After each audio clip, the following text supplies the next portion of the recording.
ایک ایسی قوم جس پر اللہ نے دردناک عذاب نازل فرمایا اور اس قوم کے تمام لوگوں کو بندر بنا دیا۔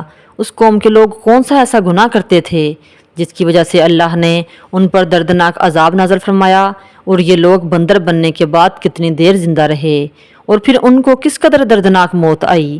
جب یہ لوگ بندر بن گئے تو یہ اپنے عزیز و اقارب کو دیکھ کر ان سے کیا کہتے تھے؟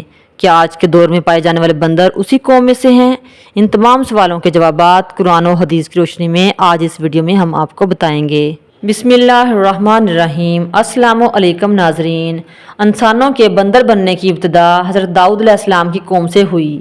اس واقعے کا پس منظر کچھ یوں ہے کہ حضرت داؤد علیہ السلام اور ان کی قوم سمندر کے کنارے ایلا نامی گاؤں میں رہتے تھے، اور ان کی تعداد 70,000 کے قریب تھی۔ یہ قوم بڑی ہی خوشحال تھی۔ اس قوم کو اللہ تعالیٰ نے بے شمار نعمتوں سے نوازا تھا۔ ہر طرف سرسبز شاداب باغات اور ہر طرف ہریالی ہی ہریالی تھی، اور اللہ کی ان پر بے پناہ کرم نوازی تھی۔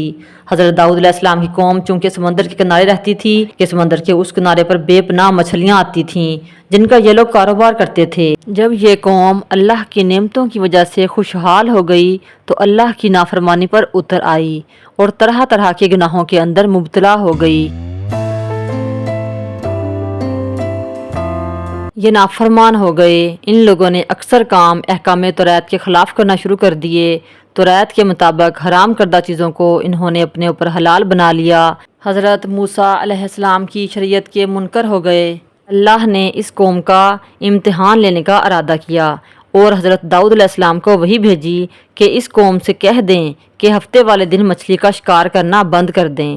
اس طرح اللہ نے حضرت داؤد علیہ السلام کی قوم پر ہفتے والے دن مچھلی کا شکار حرام کر دیا، اور پھر یہاں سے اس قوم کی بربادی شروع ہو گئی۔ حضرت داؤد علیہ السلام نے اپنی قوم کو بتایا کہ اللہ نے ہفتے والے دن مچھلیوں کا شکار حرام کر دیا ہے، تو وہ لوگ بہت ہی زیادہ پریشان ہو گئے۔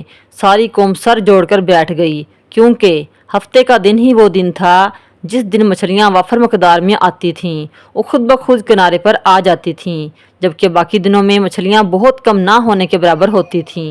اس قوم کا گزر بسر چونکہ مچھلیوں کے شکار پر تھا، اس وجہ سے اللہ کا حکم سن کر یہ قوم پریشان ہو گئی۔ یہ نہیں جانتے تھے کہ اللہ کی طرف سے یہ ایک آزمائش ہے۔ پھر ایک دن شیطان نے ان کے دل میں خیال ڈالا کہ سمندر میں سے نالیاں نکال کر خشکی کی طرف بڑے بڑے حوض بنا لیے جائیں۔ جب ہفتے والے دن مچھلیاں آئیں گی تو ان نالیوں سے ہو کر حوض کی طرف آ جائیں گی، اور اس طرح پھر ان نالیوں کا منہ بند کر دیا جائے۔ پھر اگلے دن یعنی اتوار والے دن ان کو پکڑ لیا جائے۔ اس طرح شیطان نے اس قوم کو ورگلایا کہ اس طرح ہفتے والے دن ہم شکار سے بھی بچ جائیں گے اور مچھلیاں بھی ہاتھ آ جائیں گی۔ بہت سے لوگوں کو یہ ہیلا بازی اچھی لگی اور انہوں نے ایسا کرنا شروع کر دیا، اور سمندر سے چھوٹی چھوٹی نالیاں نکال کر بڑے بڑے حوضوں میں ڈال دیں، جس کے ذریعے وافر مقدار میں مچھلیاں ان حوضوں میں داخل ہو جاتی تھیں۔ اس قوم نے یہ نہ سوچا کہ مچھلیاں ہفتے والے دن حوض میں آ کر قید ہو گئیں تو پھر یہ مچھلیوں کا شکار ہی ہو گیا، اس لیے یہ شکار ہفتے والے دن ہی قرار پایا جو اللہ نے حرام قرار دیا تھا۔ اس موقع پر یہودیوں کے 3 گروہ ہو گئے۔ کچھ لوگ ایسے تھے جو شکار کے اس شیطانی ہیلے سے منع کرتے تھے اور شکار سے باز رہے، اور کچھ لوگ اس کام کو دل سے برا جان کر خاموش رہے، لیکن انہوں نے شکار نہ کیا اور دوسروں کو منع بھی نہیں کرتے تھے، بلکہ یہ لوگ منع کرنے والوں کو بھی کہتے تھے کہ تم لوگ ایسی قوم کو نصیحت کر رہے ہو جنہیں اللہ عنقریب ہلاک کرنے والا ہے اور ان پر اپنا دردناک عذاب نازل فرمانے والا ہے۔